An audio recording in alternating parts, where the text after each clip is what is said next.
Gossaigaon महकुमानि मथामबिल higher secondary स्कुलनि फरायसाफोरखौ 2026 इं मायथाइनि एचएस आनजादाव उथ्रिसार जानो हानाय फरायसाफोरखौ बरायनायजों लोगोसे मान बावदों।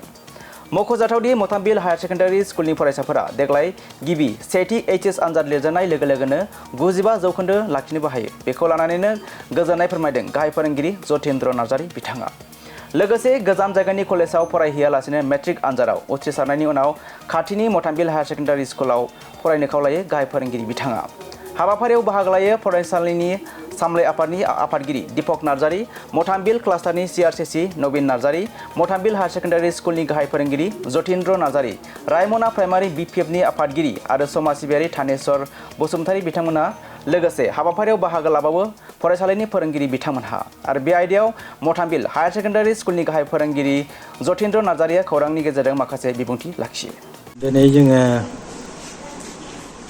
2026 9th मे दिनै जोङो बे माने बरायनायनि जि हाबाफारि बे हाबाफारिखौ थारमाने मान बावनायनि हाबाफारिखौ जों दिनै लादों।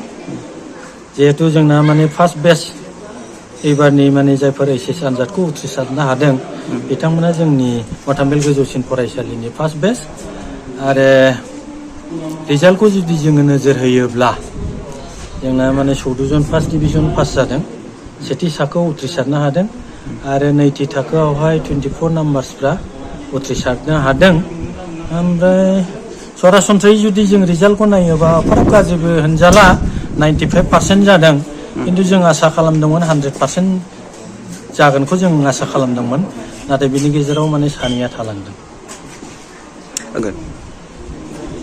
रिजाल्टखौ नायनानै जों बेखौनो बुंनांगोन जे जोंनि फरायसुला फरायसुलिफ्राबो जथेस्थ' माने जायखौ माने फोरोंगिरिफ्रा माने बिथोन होदों बा बिथांमोनहा फोरोंगिरिफ्रा जे हाबाफारिखौ मावनो होदोंमोन हयथ' बिसोरो थिग समाव मावदों आरो क्लासफोरखौ हयथ' मोजाङै खालामदों आरो जोंनि फोरोंगिरिफ्राबो जथेस्थ' नाजानाय दं आरो माने नाजानायनि थाखायनो दिनै बिथांमोनहा जों माने आनजादाव मोजां माने फिथाइखौ बिसोर लाबोनो हादों, आं बेखौनो सानो आरो।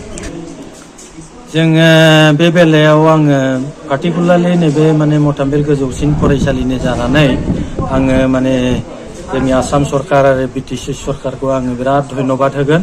मानोना जोंनि बे मथामबिल ओनसोला रायमना एलेकाया बिराद गोग्लैसोनाय ओनसोल आरो माने बिराद माने भास्ट मोनसे एरिया।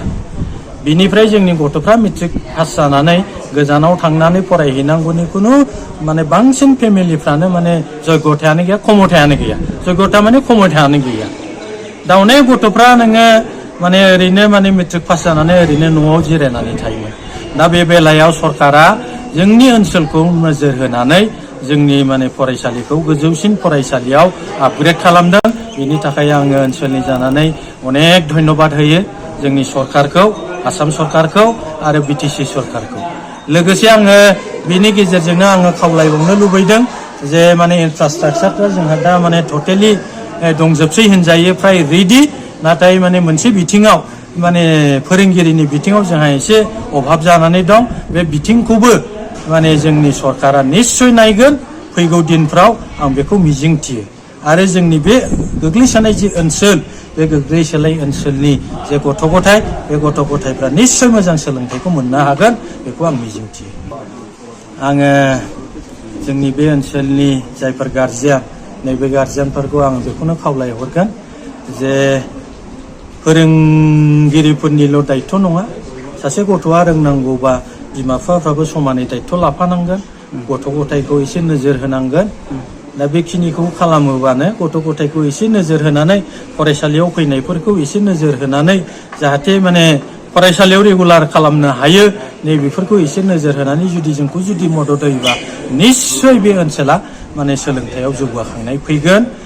लोगोसे आं नैबेखौबो खावलायबावनो लुबैदों जे जोंनिफ्राय पास आउट जानानै थांनाय, मेट्रिक आनजादाव पास आउट जानानै थांनाय गथ'फ्रा जोङो माने जोंनाव जों थाजानो लुबैयो आरो माने जों खावलायदों, अनेक माने खावलायो, गथ' गथायखौबो जों खावलायो, पास जानाय गथ' गथायखौबो लोगोसे गार्जियानफोरखौबो जों कन्टेक्ट खालामो।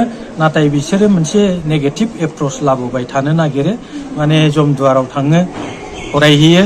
दा जमदुवारावथ' जों नुयो गथ'फोरा माने लामा लामा बेरायलाबाय थानाय, माने हिउज माने स्टुडेन्ट जायो। क्लासफ्रा मा रोखोम जायो जों बेखौथ' बुजिनो हाला बा नुला बा जों बुंनोबो थाङा। नाथाय जोंनाव माने फरायनाय गथ'फ्रा जोंनावनो थानांगौ गार्जेनफ्रा बेखौ नोजोर होनांगौ गार्जेनफ्रा बेखौ बुंनांगौ आङो बेखिनिखौबो आं गार्जेनफोरनिसिम खावलायबाय